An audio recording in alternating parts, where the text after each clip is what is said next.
Cette stratégie m'a permis de générer plus de 5 000 $ en seulement 2 mois sur les PropFirm en utilisant cette méthode. Donc aujourd'hui, on va justement parler de comment l'utiliser, avec quel concept qu'on peut l'utiliser, et vous allez voir que c'est très, très, très, très simple. Donc, vous pouvez, que vous êtes débutant, intermédiaire ou expert, utiliser cette méthode pour générer vos premiers revenus sur les marchés financiers. Donc, on peut directement passer sur les graphiques. Et en passant sur les graphiques, on peut directement passer au concept qu'on va utiliser dans cette stratégie. Donc, le premier concept qu'on va avoir besoin de comprendre, ça va être les fair value gap. On va passer vite fait sur c'est quoi un fair value gap. Un fair value gap, ça va être une série justement de 3 bougies. On peut dire que c'est justement un pattern et on va prendre la bougie du centre. Donc, je vais vous faire un petit schéma. On prend toujours justement les mèches en compte et on va prendre le milieu du pattern de 3 bougies. On va prendre la première qui ne touche pas la troisième et ça va être notre fair value gap. Donc que ce soit haussier ou baissier. Par la suite, comme concept, on va utiliser la moyenne mobile. C'est un indicateur que vous pouvez ajouter directement sur vos graphiques. Donc, vous cliquez sur indicateur, vous allez sur moyenne mobile et vous allez trouver directement moyenne mobile simple. Donc, vous cliquez, vous l'ajoutez sur vos graphiques et il va apparaître une ligne bleue comme ça. Donc, ça va être très, très, très simple. Vous avez seulement à cliquer dessus 2 fois et aller dans paramètres en entrée. Là, vous allez voir toute cette chose. Donc, la seule chose que vous voulez changer, ok, ça va être la longueur que vous allez mettre à 200. Donc ça va vous permettre justement de voir la tendance globale. Parce que la longueur, ça va être la moyenne des 200 dernières bougies. Donc, ça va vous permettre de vraiment voir un ensemble de la tendance des dernières bougies. Donc, vous pesez sur d'accord et c'est ça qui va apparaître justement sur votre graphique. Donc, on peut dire qu'on va utiliser aussi la moyenne mobile. Comment on va utiliser justement cette moyenne mobile? Ben, ça va être vraiment très très simple. Donc, maintenant qu'on a tracé nos fair value gap, donc si on est en haut de la moyenne mobile 200, on va vouloir prendre des trades à l'achat, donc à la hausse. Par exemple, je vous montre, on passe en haut de la 200, ben on va prendre un trade vers le haut.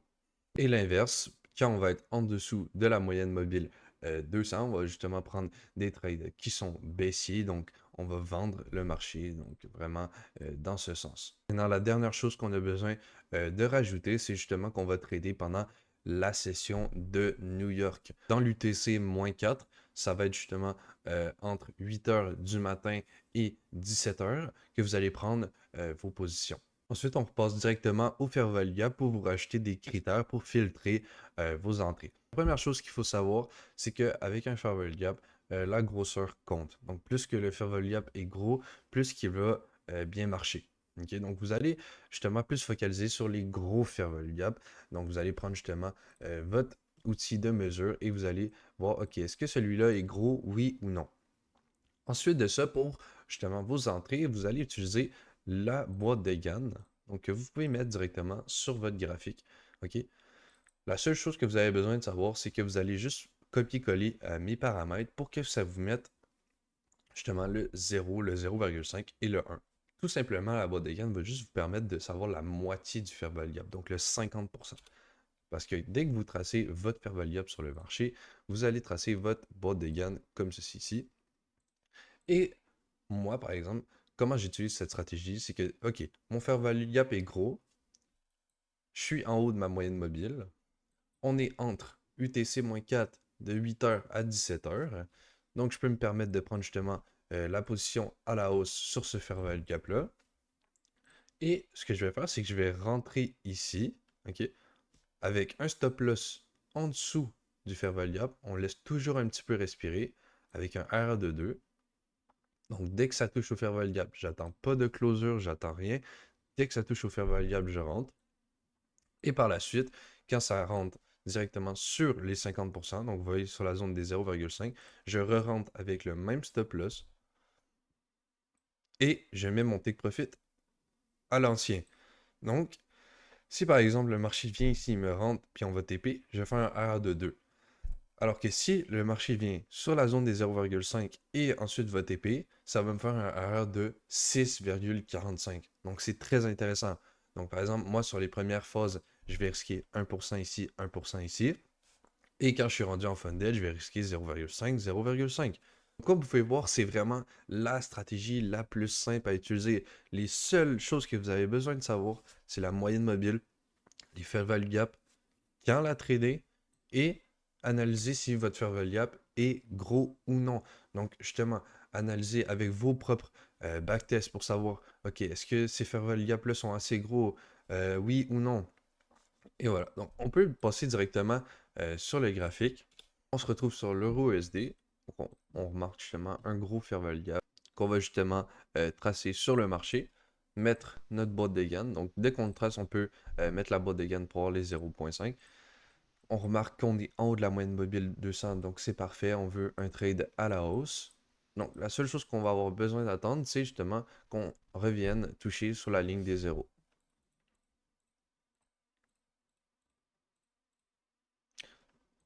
Donc, comme vous pouvez voir justement ici,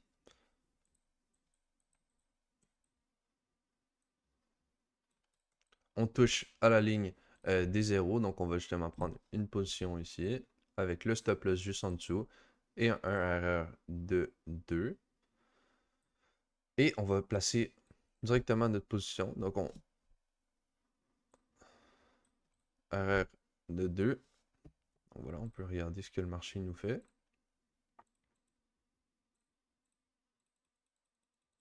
Et voilà.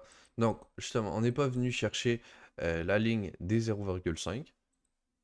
Mais on est directement allé chercher la ligne des zéros et on a TP de 2. Donc ici, on aurait justement R de 2. Mais si par exemple le marché aurait touché la zone des 0,5, on aurait TP les deux. Maintenant, je vais vous montrer un exemple baissier. On peut justement remarquer notre gros fair value gap baissier qu'on peut justement, encore une fois, noter sur le marché avec notre boîte de gain. On remarque qu'on est dans la session de New York, en dessous de la ligne des 200, donc on va chercher des trades à la baisse. On va attendre que le marché retourne dans la zone des 1 pour prendre notre trade. Donc voilà, on touche à la zone des 1. On peut prendre immédiatement un trade avec le stop loss en haut de la ligne des 0. Toujours l'esprit un peu respirer. R de 2.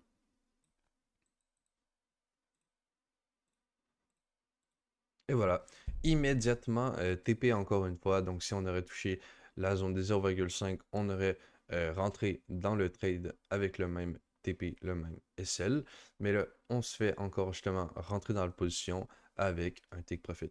Donc j'espère que vous avez compris la stratégie. Je vous laisse justement la tester en backtest et me dire ce que vous en pensez. Merci d'avoir écouté cette vidéo.